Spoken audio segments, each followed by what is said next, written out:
नमस्कार दोस्तों, स्वागत है आपका यूट्यूब चैनल एबी टेक में। आज है 7 अप्रैल 2022 और जान लेते हैं आज की महत्वपूर्ण खबरें। सबसे पहली अपडेट देखिए, यहाँ पर है अधीनस्थ सेवा चयन आयोग को लेकर के लिखा है 21,570 पदों के लिए परीक्षाएं कराएगा आयोग। उत्तर प्रदेश अधीनस्थ सेवा चयन आयोग अगले 100 दिनों में विभिन्न विभागों में कुल 13,685 पदों पर भर्तियों के लिए विज्ञापन प्रकाशित करेगा। यानी नए विज्ञापन आएंगे 13,685 पदों पर। साथ ही आयोग 21,570 पदों पर भर्ती के लिए परीक्षाएं आयोजित करेगा। इस अवधि में आयोग की ओर से 13,041 पदों के रिजल्ट भी जारी किए जाएंगे। तो कुल मिलाकर के यहाँ पर नई और पुरानी भर्तियों के बारे में अपडेट किया गया कि 21,570 पदों के लिए अधीनस्थ सेवा चयन आयोग के माध्यम से परीक्षाएं करवाई जाएंगी। आपको बता दें, आज से जितने भी न्यूज़पेपर की कटिंग्स होती हैं जो आपके रोजगार शिक्षा जगह से जुड़ी हुई होती हैं, वो सारी की सारी आपको कटिंग्स हमारे टेलीग्राम चैनल पर अवेलेबल करवा दी गई हैं। वहाँ से आप लोग डेली मॉर्निंग में ही आप लोग ये सारे न्यूज़पेपर की कटिंग्स प्राप्त कर सकते हैं। डिस्क्रिप्शन बॉक्स में लिंक दिया गया, आप टेलीग्राम को ज़रूर ज्वाइन कर लीजिएगा। असिस्टेंट प्रोफेसर के 29 पदों का परिणाम घोषित।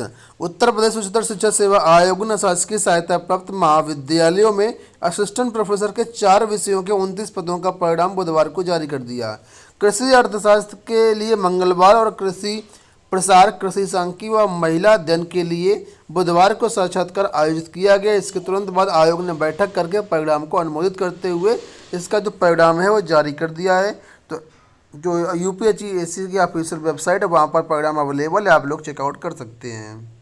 परीक्षा नियम प्राधिकारी कार्यालय की तरफ से प्रेस विज्ञप्ति जारी कर दी गई। यूपीटीटी उत्तर कुंजी एवं परिणाम को लेकर के लिखा है कि 23 जनवरी 2022 को आयोजित यूपीटीटी परीक्षा की जो संशोधित उत्तर कुंजी है वो आज 7 अप्रैल को अपराह्न में जारी कर दी जाएगी। साथ में जो इसका रिजल्ट है वो 8 अप्रैल यानी कल जारी किया जाएगा।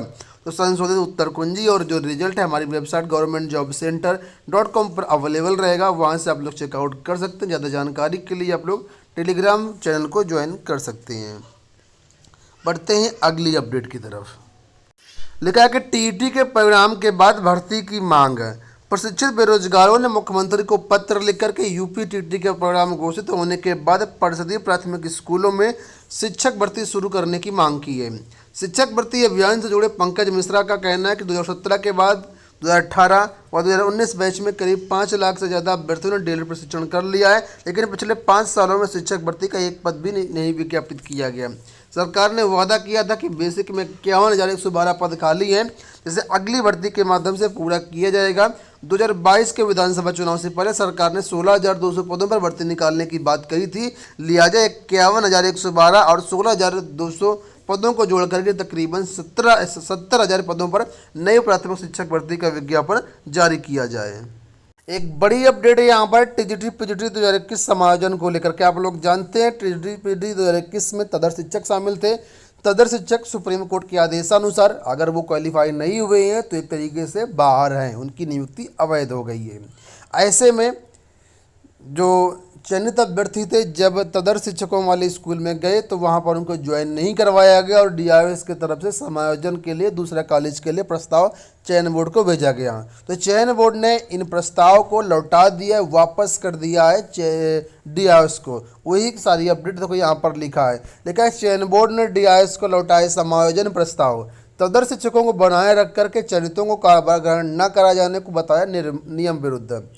प्रवक्ता संवर्ग पीजीटी एवं टीजीटी 2021 के चयनितों के समायोजन पर विभिन्न प्रकार की भ्रांतियों पर माध्यमिक शिक्षा सेवा चयन बोर्ड ने श्वेत पत्र जारी किया। इसमें कहा है कि कई जिला विद्या निरीक्षकों ने तदर शिक्षकों को बनाए रखने के प्रयास में चयनित शिक्षकों को कार्यभार ग्रहण नहीं कराया, उल्टे अन्यत्र समायोजन का प्रस्ताव भेज करके सुप्रीम कोर्ट के आदेश की अवहेलना की है। ऐसे में चयन बोर्ड ने टीजीटी की 174 व पीजीटी की 40 से ज़्यादा समायोजन प्रस्तावों को विभिन्न जनपदों में वापस कर कार्यभार ग्रहण कराने के निर्देश दिए हैं।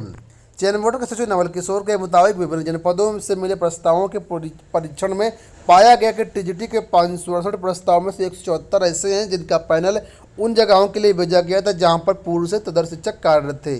सुप्रीम कोर्ट के आदेश क्रम में ये तदर शिक्षक चयन बोर्ड से प्रक्रिया के से चयनित शिक्षक आने तक ही नियुक्ति रह सकते थे। ऐसे में चयन बोर्ड ने समायोजन प्रस्ताव जिलों को लौटा दिया है। इसके अलावा 120 प्रस्ताव के लिए कोई सत्यापन रिपोर्ट जिला विद्या निरीक्षकों ने नहीं भेजी है। इसके अलावा 69 प्रस्ताव में समायोजन किए जाने के कोई आधार जिला विद्या निरीक्षकों ने उल्लेखित नहीं किया है। इसके अलावा प्रवक्ता संवर्ग में 18 अभ्यर्थियों के कार्यभार ग्रहण न करने का कोई आधार चयन बोर्ड को नहीं बताया कि इस सब मामलों को देखते हुए कुछ जो ऐसे है समायोजन के लिए अभ्यर्थी हैं जो वास्तविक रूप से भटक रहे हैं।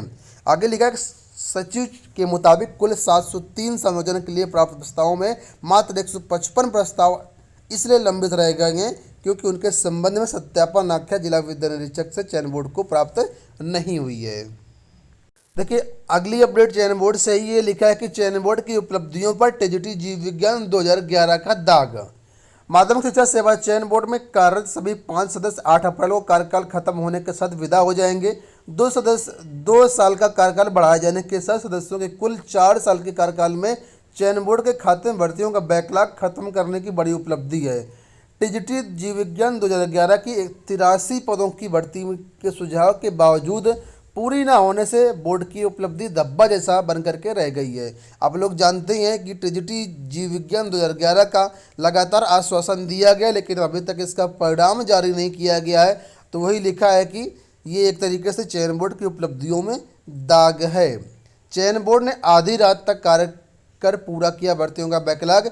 कल खत्म हो जाएगा बोर्ड के सभी 5 सदस्यों का कार्यकाल। इसको लेकर के हमने पहले ही अपडेट किया था कि 8 अप्रैल को 5 सदस्यों का कार्यकाल समाप्त हो जाएगा। अब शासन इनको आगे रिन्यू करता है या नए सदस्यों की नियुक्ति करता है, उसके बाद ही आगे की भर्ती प्रक्रिया जो होगी वो प्रारंभ होगी।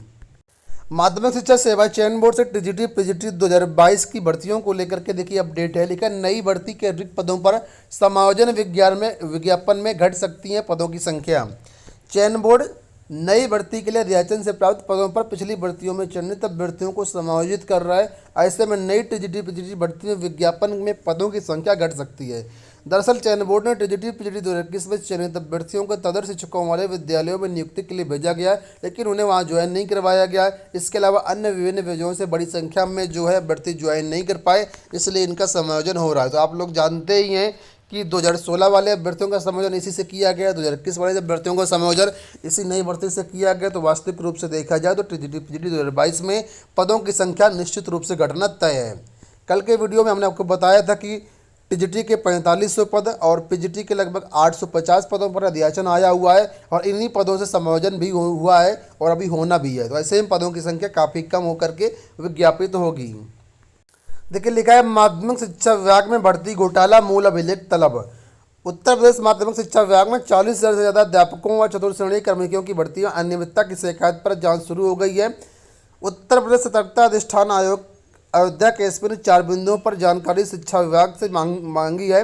आवश्यक जानकारी व दस्तावेज उपलब्ध कराने के निर्देश दिए हैं। अपर शिक्षा निदेशक डॉक्टर महेंद्र ने अयोध्या और देवीपाटन मंडल के मंडलीय संयुक्त शिक्षा निदेशक को दिए हैं। आप लोग जानते हैं कि उत्तर प्रदेश के अधीनस्थ एडेड माध्यमिक विद्यालयों में कुछ ऐसे शिक्षक हैं, कुछ ऐसे कर्मचारी हैं जिनकी नियुक्ति अवैध तरीके से हुई है और इनकी जांच इस समय चल रही है। कुल मिलाकर के पिछले 17 साल के 40,000 भर्तियों की जांच जो है सरकार करवा रही है माध्यमिक शिक्षा विभाग के अंतर्गत।